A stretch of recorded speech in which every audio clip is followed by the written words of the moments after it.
ನಾನಿವತ್ತು ನಿಮಗೆ ಪಾಲಕ್ಕಿಂದು ಗೊಜ್ಜು ಥರ ಅಂತ ಹೇಳ್ಬೋದು, ಅಥವಾ ಈಗ ಪಾಲಕ್ ಪನ್ನೀರ್ ಅಂತ ಹೇಳ್ತಾರಲ್ವ, ಪನ್ನೀರ್ ಹಾಕೋದಿಲ್ಲ, ಬರೀ ಪಾಲಕ್ಕಿಂದು ಕಾಣಿಸ್ತಾ ಇದ್ದೀನಿ.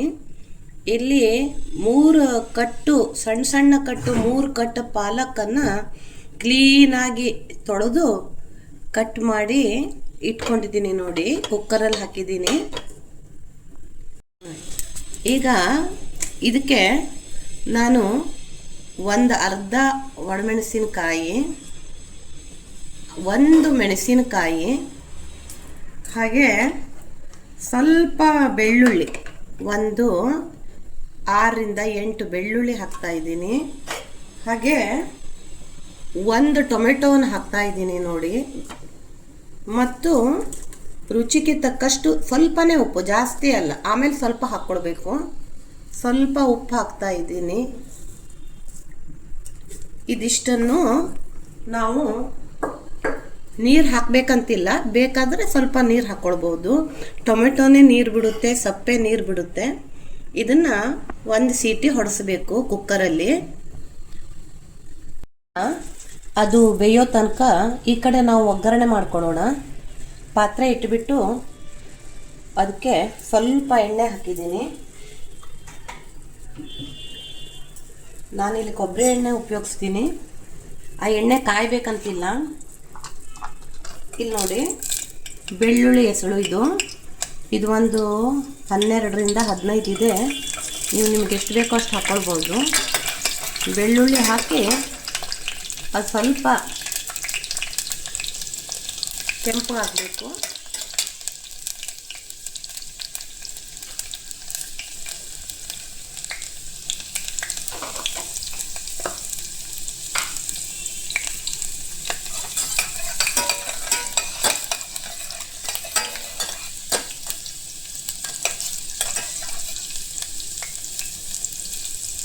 ಬೆಳ್ಳುಳ್ಳಿ ಸ್ವಲ್ಪ ಕೆಂಪಾಗ್ತಾ ಬಂತು. ಇದು ಪೂರ್ಣ ಆಗಬೇಕಂತ ಏನಿಲ್ಲ, ಆಮೇಲೆ ಆಗುತ್ತೆ ಅದು ಈರುಳ್ಳಿ ಜೊತೆಗೆ.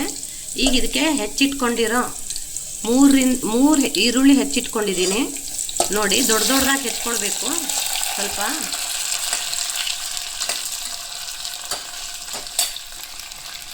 ಇದನ್ನು ಹಾಕಿ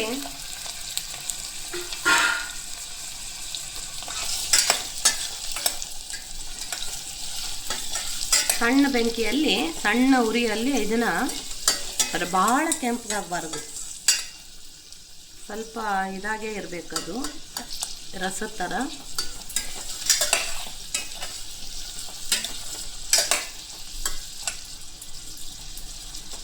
ಸ್ವಲ್ಪ ಬಾಡಿಸ್ಕೊಳ್ಬೇಕು ಇದು ಎಣ್ಣೆ ಒಳಗೆ. ಈಗ ನೋಡಿ, ನಾನು ಕುಕ್ಕರ್ ಮುಚ್ಚಳ ತೆಗಿತಾ ಇದ್ದೇನೆ.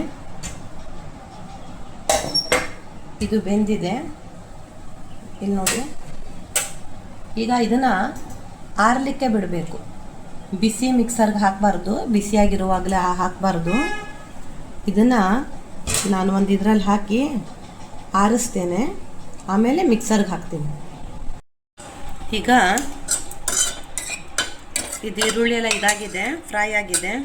ಇದ್ರ ಜೊತೆ ನೀವು ಹಸಿಮೆಣಸು ಹಾಕ್ಕೊಳ್ಬೋದು 2. ನಾನಿಲ್ಲಿ ಖಾರ ಇರದೆ ಮಾಡ್ತಾ ಇದ್ದೀನಿ. ಖಾರ ಬೇಕಾದವರು ಹಸಿಮೆಣಸು ಹಾಕ್ಕೊಂಡು ಈ ಒಗ್ಗರಣೆ ಒಳಗೆ ಹಾಕಿ ಫ್ರೈ ಮಾಡಬೇಕು. ನಾನಿಲ್ಲಿ ವಿದೌಟ್ ಖಾರ ಹಾಕ್ತಾ ಇದ್ದೀನಿ. ಈಗ ನೋಡಿ, ಇಲ್ಲಿ ನಾನು ಇದು ಬೀಸ್ಕೊಂಡು ಇಟ್ಕೊಂಡಿರೋದು ಬೀಸಿದ್ದೀನಿ. ಸ್ವಲ್ಪ ಅದು ನೀರು ಜಾಸ್ತಿ ಬಿಟ್ಕೊಂಡಿದೆ, ದಪ್ಪವಾಗಿರಬೇಕಿದು. ಇದು ಬೀಸ್ಕೊಂಡಿರೋದನ್ನು ನಾನು ಇಲ್ಲಿ ಹಾಕ್ತೀನಿ ನೋಡಿ.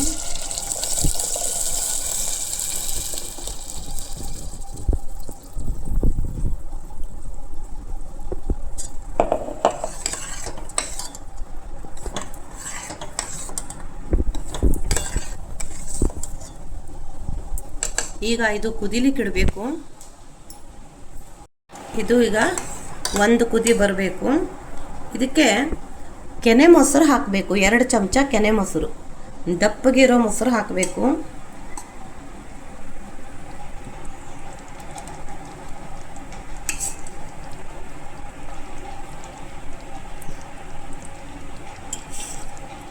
ಅಂದರೆ ಇದು ಟೇಸ್ಟು ಸೂಪರ್ ಆಗಿರುತ್ತೆ. ಇದನ್ನು ಹಾಕಿಬಿಟ್ಟು ಇದನ್ನ ಒಂದು ಕುದಿ ತರಿಸ್ಬೇಕು. ಇದು ಚಪಾತಿ ರೊಟ್ಟಿ ಜೊತೆಗೆ ಬಿಸಿ ಅನ್ನದ ಜೊತೆಗೆ ತುಂಬ ಚೆನ್ನಾಗಿರುತ್ತೆ, ಟೇಸ್ಟ್ ಆಗಿರುತ್ತೆ. ಮಾಡಿ ನೋಡಿ ನೀವು.